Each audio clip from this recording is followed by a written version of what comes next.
On June 4, 1942, the Pacific Ocean became an arena of life and death. Two fleets, the United States and Imperial Japan, clashed in a battle that would change the course of World War II.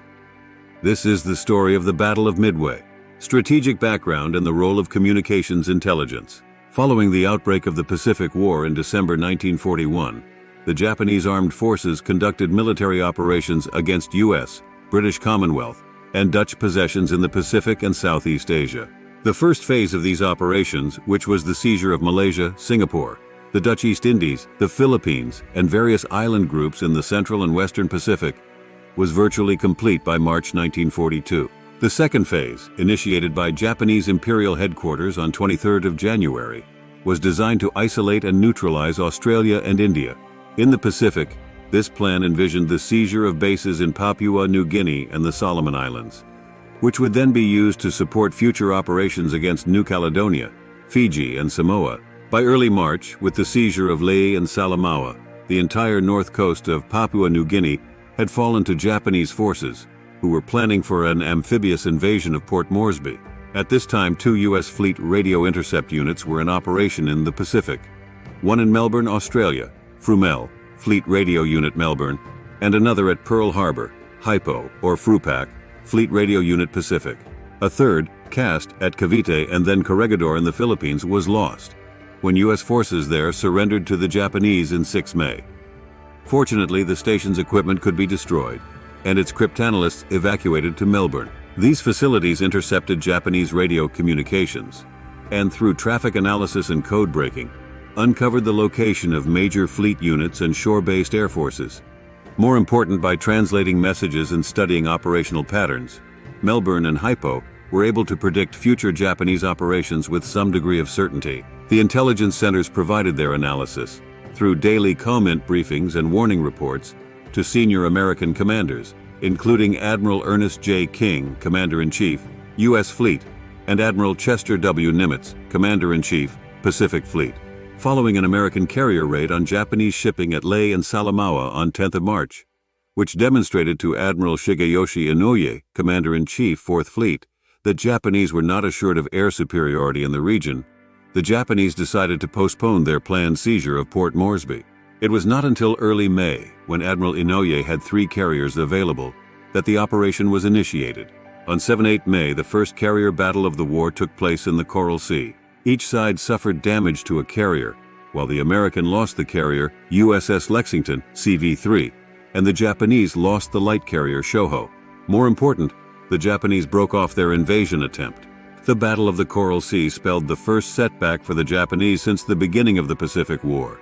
Significantly, American cryptanalysts had provided crucial Japanese order of battle and operational communications intelligence to the Allied commanders.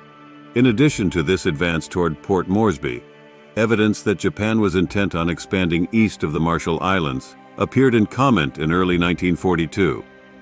Indications of land-based air units and equipment began appearing in message traffic to and from the Marshall Islands and other Japanese-occupied Pacific territories. In March, the designator AF began appearing in partially decoded messages.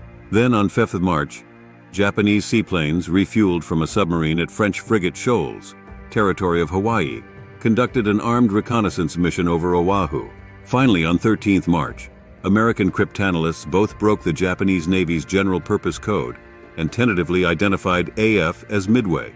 On 16th April, after several months of discussion, Admiral Isoroku Yamamoto, Commander-in-Chief of the Combined Fleet, convinced the Imperial General Staff to agree to his risky Midway and Aleutian strategy.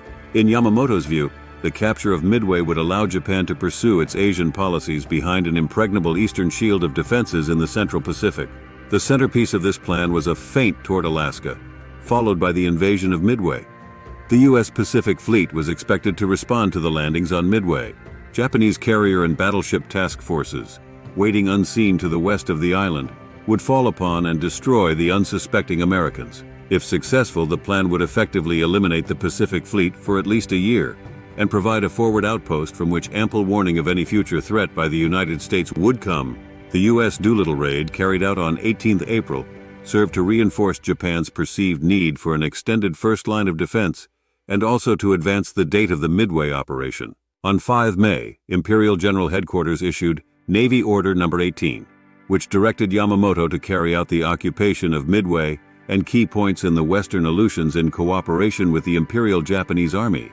At the same time, Japanese Navy communication activity in the vicinity of Japan's home islands dramatically increased, reflecting naval exercises conducted in preparation for both the Midway and Aleutian operations. On 7 May, Hypo provided a translation of the agenda for a Japanese aviation conference, which concerned tactics to be employed in obtaining air superiority over a target, assisting in amphibious landings, and bombing and strafing attacks to wipe out local resistance. On 9 May, Melbourne intercepted and translated 1st Air Fleet Striking Force Order No. 6X, which confirmed the creation of a new carrier strike force, and that a major fleet movement would begin on 21st May. In response to this comment, American cryptanalysts supplied warning notices of Japanese offensives scheduled for late May. On 19 May, Commander Joseph J. Rochefort, officer in charge of comment processing at HAPO, and Lieutenant Commander Edwin T. Layton, the Pacific Fleet Staff Intelligence Officer, identified Midway and Dutch Harbor in the Aleutians as specific Japanese objectives. On 22 May, following a radio deception operation, Melbourne completely confirmed that AF indicated Midway. Hypo then discovered the date cipher used in Japanese message traffic. This meant analysts could determine exactly when the attack would take place. After examining previously intercepted messages, Hypo predicted an attack on Midway on 4 June. Admiral Nimitz used this estimate to plan American countermeasures that included reinforcement of the forces already on Midway. On 26 May, the Japanese Northern Force, which included 2 light carriers, sailed from Japan toward the Aleutians. The next day, Japanese forces began getting underway for Midway. Chief among them was 1st Mobile Force Carrier Strike Force, which comprised the 4 large carriers Akagi, Kaga, Soryu, and Hiryu, with a total of 229 embarked aircraft. 2 days later, the Japanese 1st Fleet main body, Admiral Yamamoto and battleship Yamato, sortied from home waters. The 2nd Fleet Escort Force, including 15 transports, sailed from Saipan. 2nd Fleet Occupation Support Force sortied from Guam. These forces were supported by 17 patrol seaplanes. Rear Admiral Raymond A. Spruance's Task Force 16, formed around USS Enterprise, CV-6, and USS Hornet, CV-8, departed Pearl Harbor on 28 May to take up a position northeast of Midway. 2 days later, Task Force 17, under the command of Rear Admiral Frank Jack Fletcher, formed around USS Yorktown, CV-5, sailed from Pearl to join TF-16 northeast of Midway. When TF-17 and TF-16 joined about 350 miles northeast of Midway on 2 June, Fletcher became officer in tactical command. The 3 U.S. carriers, augmented by cruiser-launched float planes, provided 234 aircraft afloat. These were supported by 110 fighters, bombers, and patrol planes at Midway. As part of the pre-battle disposition, 25 U.S. fleet submarines were deployed around Midway. Meanwhile, on 29 May, seaplane tender USS Thornton, AVD-11, arrived at French frigate Shoals to relieve light mine layer USS Preble, DM-20, on patrol station there. The presence of U.S. ships prevented the Japanese from refueling flying boats to reconnoiter Pearl Harbor.